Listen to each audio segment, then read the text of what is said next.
Hey, good afternoon everybody. Today I'm going to show you how to make what I call Canadian Greek salad.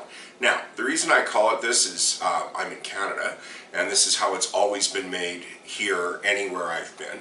And I did one a long time ago when I first started my channel, and I just called it Greek salad, and some people took great exception because there are differences to the authentic recipe, so we'll just leave it like this. I'm also measuring much more carefully this time, and it works out every time, which is super. Now, I have a 4-quart container. It will make 2 quarts of salad. The reason I use such a large one is because I put the lid on and I shake it to get everything mixed up, but that'll be later on in the video. So, here's the list of ingredients.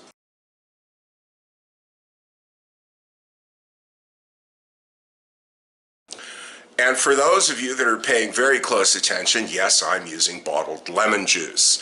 Facepalm. Did I get it right this time? I can never find that on the keyboard. But yeah, it's just easier to measure, and you can't always get fresh lemons in this way. You can always make it. Now, and if you did notice for the feta, I really like this brand. I tried it at a friend's place. They use the one in brine. I just find this one easier to weigh out. And the olives, yeah, you know, you just can't get pitted Kalamata, and the taste is just not the same, all right? And for the oregano, I did use Mountain once.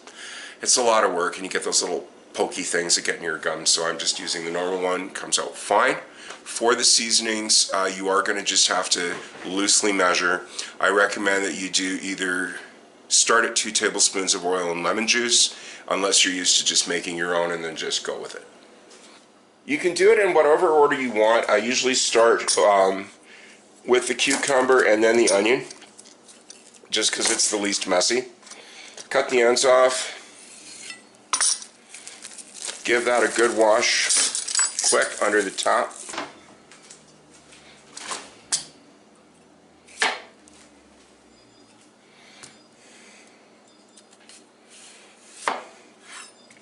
Yeah, what I like about this is just really not complicated, you know?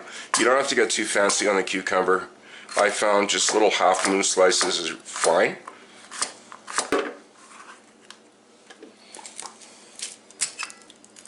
Next, the onion, just cut the ends off.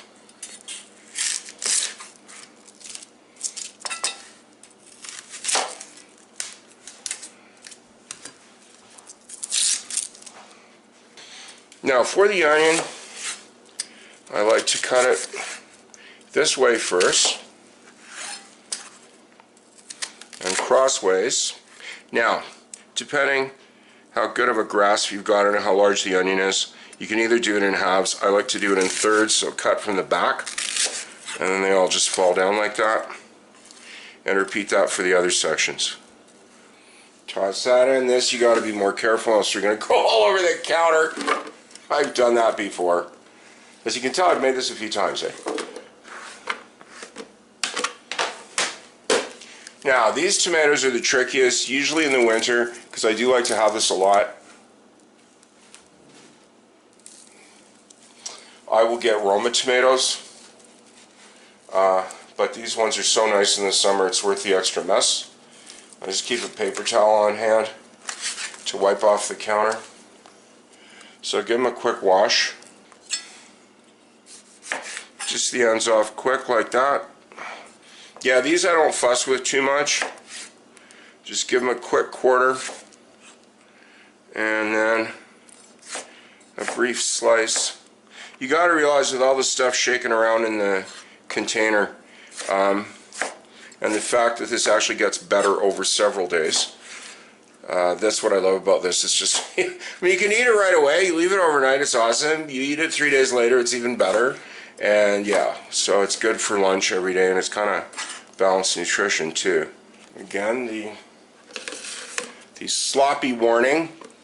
And yeah, if you can get the juice in there, that's fine. It just adds to the flavor. I don't bother with any of the seeds or anything. I just throw all of it in. Now, the olives are the only nuisance bit. But they're so worth it. So 6 of these. Now, you'll notice I have the paring knife for this. Unless you are highly skilled, I do not advise you to start doing this with a big butcher knife, okay? Just get a paring knife and cut it on one side, right? Then open it up and just pop the pit out. And do that with the other ones. The trouble is if you use the big knife to do this, it might look really impressive, but if you drop it, you're going to cut yourself really bad. And just wrestle with it. Again, your hands are going to get dirty for this, but it's so worth it, trust me. Now just give those a rough chop. The finer you get them, the more flavor will go out through the salad, which is good. That's enough. That's good. So just pop that in. And we're nearly done. Yeah, there's no more chopping, so there's a point. I'll just move the container. Oregano, bit more, a bit less, doesn't matter. Lemon. I don't measure. I've been making this so often I just squeeze because I know how I like it. But like I said, start with 2, increase to 4. What you should do is shake it and taste it, and before you add more, just to see. Now if you don't have olive oil, you can use any regular oil that doesn't have a strong flavor. Oh, isn't that lucky? That's just all I needed. And then the feta. This is my favorite part because I always put in too much so I can have a piece, because it's just awesome. Oops. Hey, that's pretty good. Within 10 grams. Come on, too much, too much, too much. There you go. Oh, geez. Well, there's my piece right there. I'll just have to keep nomming down to like 200 grams, right? No, okay, that's good. Close enough. Just toss all that in. Now, I do get a spoon, because if you just shake at this point, it's going to take you a long, long time to get it mixed up.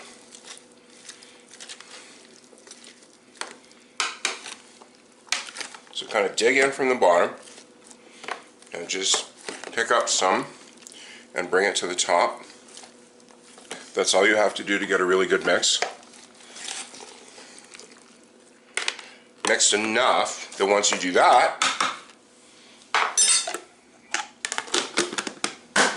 make sure this is extremely well closed, because if you do not, boy, will you be sorry. Okay? And this is what I was saying, when you're adding the seasonings, do this after the first bit and then taste it.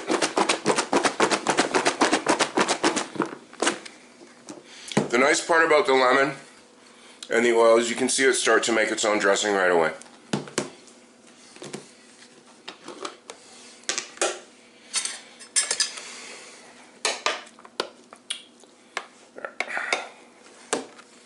Pick that up.